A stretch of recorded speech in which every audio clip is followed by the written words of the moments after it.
जय हिंद दोस्तों, मेरा नाम है विवेक और आज मैं आपके लिए लेके आया हूं एक परमानेंट सेंट्रल गवर्नमेंट जॉब जहां पे 12वीं पास ग्रेजुएट आप सबके लिए वैकेंसी आई हुई है।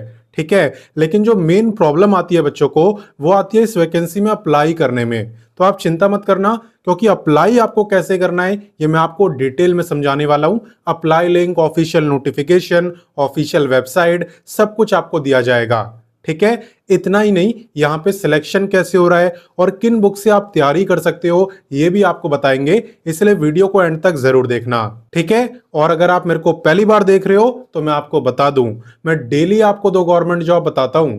देखो, पहली गवर्नमेंट जॉब आपको सुबह 10 बजे बताता हूं, डेली रोजगार विद विवेक पर, जो कि फिलहाल में आप देख भी रहे हो। तो सिर्फ देखना नहीं है, सब्सक्राइब करो, बेल आइकन दबाओ एंड ऑल पे जरूर टिक करना, ताकि जैसी मैं वीडियो डालूं तुरंत आपके पास नोटिफिकेशन आए और सबसे पहले आप ही मेरी वीडियोस को देख पाओ। वहीं पे बात करें दूसरे गवर्नमेंट जॉब की, तो ये मैं आपको बताता हूं रोजाना दोपहर 3 बजे एग्जाम्स अहेड चैनल पर, वो भी हमारा ही चैनल है। अगर आपने सब्सक्राइब नहीं करा तो वीडियो डिस्क्रिप्शन में लिंक है, वहां से कर सकते हो, या डायरेक्ट यूट्यूब पे सर्च करना एग्जाम्स अहेड तो भी आपको दिख जाएगा, वैसे भी कर सकते हो।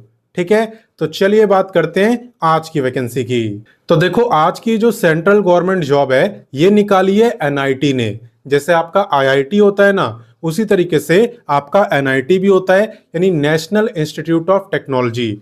इसी के अंदर ये सेंट्रल गवर्नमेंट जॉब निकली है। बात करें इंपॉर्टेंट डेट्स की, तो आवेदन की शुरुआत यहाँ पे हो चुकी है एंड अप्लाई करने की लास्ट डेट है 24 मार्च। हालांकि पहले मेरे से अप्लाई करना सीख लेना ताकि कोई गलती ना हो, और उसके बाद ही अप्लाई करना।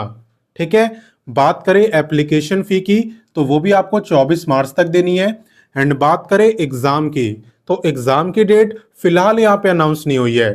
ठीक है, अगर आप इस वैकेंसी में अप्लाई करोगे तो जैसी डेट अनाउंस होगी ऑफिशियल वेबसाइट पर ये अपडेट कर देंगे, तो आप उसे चेक करते रहना। इसकी ऑफिशियल वेबसाइट क्या है वो भी मैं आपको बताऊंगा। फिलहाल हम इससे आगे बढ़ते हैं। नेक्स्ट बात करते हैं एलिजिबिलिटी यानी क्वालिफिकेशन की। तो देखो, अगर आप 12वीं पास हो ना, 12वीं आपने किसी से भी करी हो, साइंस से, कॉमर्स से, आर्ट से, कोई फर्क नहीं पड़ता। अगर आप 12वीं पास हो तो आप जूनियर असिस्टेंट बन सकते हो। इसके अलावा अगर आपने 12वीं स्पेशलिस्ट साइंस से करी है और उसमें भी आपके मिनिमम 60% मार्क्स हैं, तो आप यहाँ पे टेक्नीशियन भी बन सकते हो, लेकिन सिर्फ साइंस वाले, और कोई नहीं। क्लियर। नेक्स्ट बात करते हैं ग्रेजुएट की। तो देखो, अगर आप यहाँ पे ग्रेजुएट हो किसी भी फील्ड में तो आप अप्लाई कर सकते हो सुपरिटेंडेंट के लिए। अब बात करते हैं पे स्केल की कि पे कितना मिलने वाला है। तो देखो, वैसे अगर बात करूं ना इन पोस्टों की, जूनियर असिस्टेंट और टेक्नीशियन की, तो इनका जो पे रहता है नॉर्मली वो रहता है एज पर लेवल 2। लेकिन ये सेंट्रल गवर्नमेंट जॉब है, इसलिए यहाँ पे जो पे है वो है एज पर लेवल 3। और लेवल 3 का मतलब है कि इन दोनों ही पोस्टों का लगभग 43 के आसपास पे रहने वाला है, जो कि काफी अच्छा है। इसके अलावा बात करें सुपरिटेंडेंट की, तो इसका पे तो लाजवाब है। इसका पे रहने वाला है एज पर लेवल 6, और लेवल 6 का मतलब होता है लगभग इसके आसपास। ठीक है, तो जम के मेहनत करना, क्योंकि पे काफी अच्छा है। बाकी चले इससे आगे बढ़ते हैं। अब नेक्स्ट बात करते हैं एज लिमिट की, और आपको ध्यान देना है कि एज आपकी काउंट कब से हो रही है। देखो, एज आपकी काउंट होने वाली है फॉर्म भरने की लास्ट डेट यानी कि 24 मार्च से। आपको ये चेक करना है कि 24 मार्च को आपकी एज कितनी होगी। अगर उस दिन आपकी एज 18 से 27 साल के बीच में रहेगी तो आप इस गवर्नमेंट जॉब में अप्लाई कर सकते हो। जूनियर असिस्टेंट और टेक्नीशियन, इन दोनों की जो मैक्सिमम एज है वो है 27 ईयर। लेकिन अगर मैं बात करूं सुपरिटेंडेंट की, तो उसकी मैक्सिमम एज है 30 ईयर। ठीक है, इसके अलावा अगर आप रिजर्व कैटेगरी में आते हो तो आपको मिलता है रिलैक्सेशन। ये डिपेंड करता है कैटेगरी पे, चलिए मैं आपको समझाता हूं। देखो, एज रिलैक्सेशन कैटेगरी के ऊपर डिपेंड करता है। ये कहने का मेरा मतलब ये है कि अगर आप SC ST से बिलोंग करते हो तो आपको 5 साल का रिलैक्सेशन मिलेगा। ओबीसी नॉन क्रीमी लेयर में आते हो तो आपको 3 साल का मिलेगा। अगर फिजिकली हैंडीकैप्ड हो तो भी अप्लाई कर सकते हो। जनरल को मिलेगा 10 ईयर, SC ST को 15 और ओबीसी को 13। और अगर आप एक्स सर्विसमैन हो तो भी अप्लाई कर सकते हो, आपको मिलेगा service year plus extra 3 year का रिलैक्सेशन। ठीक है, तो रिलैक्सेशन डिपेंड करता है आपकी कैटेगरी पे। बाकी चलिए इससे आगे बढ़ते हैं। अब नेक्स्ट बात करते हैं वीडियो के मोस्ट इंपॉर्टेंट टॉपिक यानी सिलेक्शन प्रोसेस की। तो देखो यहाँ पे सबसे पहले आपका रिटन एग्जाम होगा। ये जो एग्जाम है ये आपका होता है एमसीक्यू टाइप का, ठीक है। हर एक क्वेश्चन के 4 ऑप्शन आपको मिलेंगे, जो आपको सही लगेगा उस पर टिक करके आपको आना होता है। एग्जाम की अगर बात करूं तो एग्जाम में 100 क्वेश्चन आपसे पूछे जाएंगे, 100 मार्क्स का ही पेपर होगा, यानी हर एक क्वेश्चन 1 ही मार्क का रहेगा। और हाँ, नेगेटिव मार्किंग भी है 0.25 मार्क की, इसलिए आप उतने ही क्वेश्चन करना जो कि आपको आते हो, ज्यादा तुक्का वगैरह मत मारना, ठीक है। टाइम की बात करूं तो 120 मिनट यानी 2 घंटे का टाइम आपको यहाँ पे मिलने वाला है। बाकी सब्जेक्ट भी देख लेते हैं। तो देखो 25 क्वेश्चन रीजनिंग से आएंगे, 25 मैथ, 25 जीके और 25 इंग्लिश। सबको प्लस करो तो हो जाएंगे 100। क्लियर। बाकी आप बुक्स अगर ढूंढ रहे हो तो ढूंढने की जरूरत नहीं है, आप वीडियो के डिस्क्रिप्शन में जाना। वीडियो के डिस्क्रिप्शन में आपको रीजनिंग, मैथ, जीके, इंग्लिश सभी बुक मैंने दे दी है, जिससे कि आप तैयारी कर पाओ। और बाकी मैं आपको बता दूं कि यहाँ पे एग्जाम को क्वालिफाई करने के बाद आपका स्किल टेस्ट भी होता है। जैसे कि अगर एग्जाम्पल ले जूनियर असिस्टेंट का, तो उसके अंदर आपकी टाइपिंग स्पीड भी देखी जाएगी और यह भी देखा जाएगा कि आपको बेसिक कंप्यूटर चलाना आता है या नहीं, खासकर एक्सेल, ठीक है। तो स्किल टेस्ट होगा एग्जाम के बाद, जब आपका रिजल्ट आ जाएगा उसके बाद। क्लियर। तो चलिए इससे आगे बढ़ते हैं। अब नेक्स्ट बात करते हैं एप्लीकेशन फी की, और उसके बाद मैं आपको अप्लाई करना सिखाऊंगा।